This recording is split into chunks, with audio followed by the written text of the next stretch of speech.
Un jour, un homme rentrait du travail plus tôt que prévu, parce qu'il était malade. Une fois chez lui, il ouvrit la porte de sa chambre et trouva le livreur de pain sur son épouse. Comme le monsieur était souffrant, il prit le drap et se coucha sur le canapé au salon. Le livreur de pain sortit de la chambre les vêtements à la main.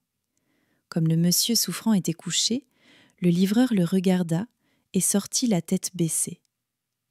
Le lendemain, comme si rien ne s'était passé, il donna l'argent de ration à sa femme. Celle-ci, prise de panique, prit l'argent et s'enfuit dans son village. Arrivée au village, elle dit à ses parents que son mari dérange. Un mois après, son mari arriva au village. « Salut papa, dit-il. »« Salut mon cher beau-fils, » répondit calmement le beau-père, avant de poursuivre. « Mais ta femme est ici depuis un mois.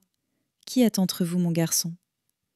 Se raclant la gorge, le mari prit place et répondit calmement à son beau-père. « Rien de bien grave, papa. Je ne suis pas venu plus tôt parce que j'étais souffrant. Par la grâce de Dieu, j'ai pu me remettre sur pied. Et j'ai cru juste de venir chercher mon épouse. Où est-elle » À la fois méfiant et très surpris, le père demanda qu'on appelle sa fille. Quand celle-ci arriva, son père lui posa la question. « Qu'y a-t-il entre ton mari et toi ?»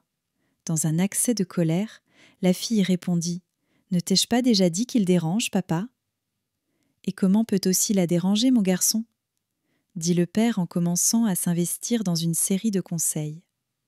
Sans lui donner l'occasion d'aller plus loin, le mari se mit à rire et dit « Papa, quand nous nous marions, le maire, le prêtre, ton épouse, mes parents et toi nous avaient prodigué tous ces conseils.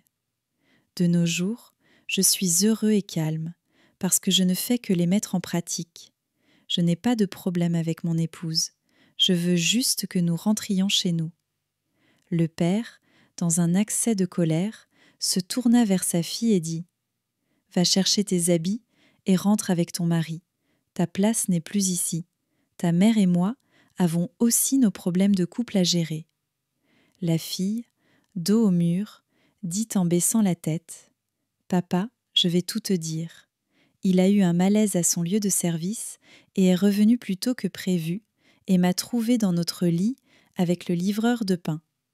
Il est ressorti sans rien dire pour aller s'allonger au salon et le lendemain m'a même donné l'argent de ration comme d'habitude, sans aucune condition. Ne vois-tu rien de suspect jusque-là » Le beau-père se mit à genoux et dit à son beau-fils « Pardon, pardon mon garçon, je sais combien c'est difficile de pouvoir vivre une situation pareille. Je te promets de m'investir personnellement pour te permettre d'avoir une autre épouse plus digne. Celle-ci s'est déjà souillée avec un autre qui ne te vaut même pas. À nouveau, le beau-fils trancha net. Nous vous avions promis devant Dieu et devant les hommes de nous supporter pour le meilleur et pour le pire. Je suis sincère et honnête, je veux ramener mon épouse. Aujourd'hui, cette femme a une association qui conscientise les jeunes filles contre l'adultère.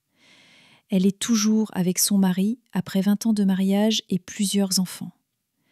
Vivement que notre engagement ne se limite plus au meilleur seulement. Ce qui scelle réellement et définitivement les liens du mariage, c'est un petit du pire qu'on a réussi à surmonter. Dis-nous en commentaire si c'était toi, qu'allais-tu faire ? Aimer et partager, mais surtout, n'oublie pas de t'abonner.